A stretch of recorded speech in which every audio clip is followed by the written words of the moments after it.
My name is Jae Kim. As you can see, that I'm from Korea. My entire family immigrated to Canada when I was 15. I've been living here for almost 16 years. I studied animation and I had a background as an animator. I worked in the digital art industry for a while and I made a sort of sudden transition to become more of a painter. My work deals a great amount of figuration and it has a lot of abstract elements alongside. This gallery event will be a great turning point in my life as a painter. My name is Larissa Maxwell. I grew up in Vancouver, British Columbia. I've lived here all my life and have been an artist for over 15 years.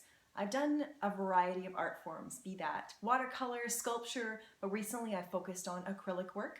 I primarily work in acrylic on canvas, but I'm known for expanding the mediums of acrylic to include other materials. I primarily like to use techniques like water bleeding and salt emulsion, and I'm excited to bring that to the show. East meets West is basically a representation of my cultural identity. I've been working as a painter, struggling in betweenness, where I've been culturally exposed to this two different world of art, and I particularly chose this concept to collaborate with my artist friend Larissa to challenge myself and grow as an artist. The concept of the show came from something that I was experiencing in my life, and as I spoke with Jace, we saw a comparison to something he was also experiencing. For myself, I've grown up here and lived here my whole life, but for work I travel quite extensively across Canada. I spend a large portion of my year in Eastern Canada and have started to build a life and a community there. The pace there is different, the way that I work there is different, and so I find myself caught in these two realities. And there's a tension in those realities, yet there also has been something I've really learned from both of those experiences. And I find that tension comes through in my work, especially in the last few years. Jason and I chose to explore this concept because we really believe that in tension comes forth creativity and life. We chose to collaborate on pieces together. And that's not very common for artists to do because usually your artistic vision is incredibly different. Jason and I have had to learn a lot about each other in this process and learn from each other's individual styles to communicate and be willing to share a vision together. And we're excited to present East Meets West because it's a shared vision. One of the unique things about this show is we chose to collaborate on 4 paintings together. One of them that you can see behind us here and then 3 others. We chose to do this because we are going to show our own solo work, but we wanted this theme of East Meets West to truly be collaborative and to have a level of harmony and communication between our 2 different experiences. And through this, we have experienced some positives and we also experienced some challenges. It's been really challenging to compromise each other as a painter and artist. We are really similar yet really different in a lot of aspects. Because we chose to go for this concept because we're really similar culturally, and then how we've been living and how we've been living a life as an artist.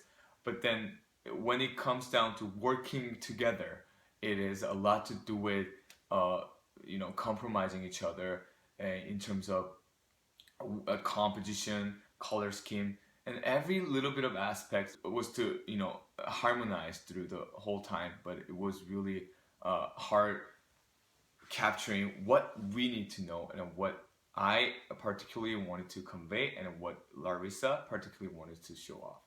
Mm-hmm. I found challenges as well in wanting to respect each other's work. It's a real risk, and this is why most artists don't do collaborations, to paint on someone else's work or paint with them.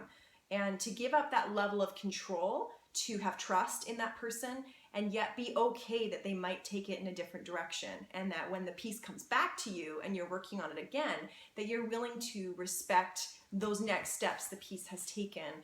That was definitely a challenge that came up for both of us and something that we had to learn through. Despite of the challenges, there's a lot of positives that would end up with because when I express through my work and I paint, I don't know whether it's okay, because a lot of times I don't know whether I'm saying this language well. So painting on the top of Larissa's layer, I'll be able to acknowledge that certain stuff that I was trying, it's working or not working.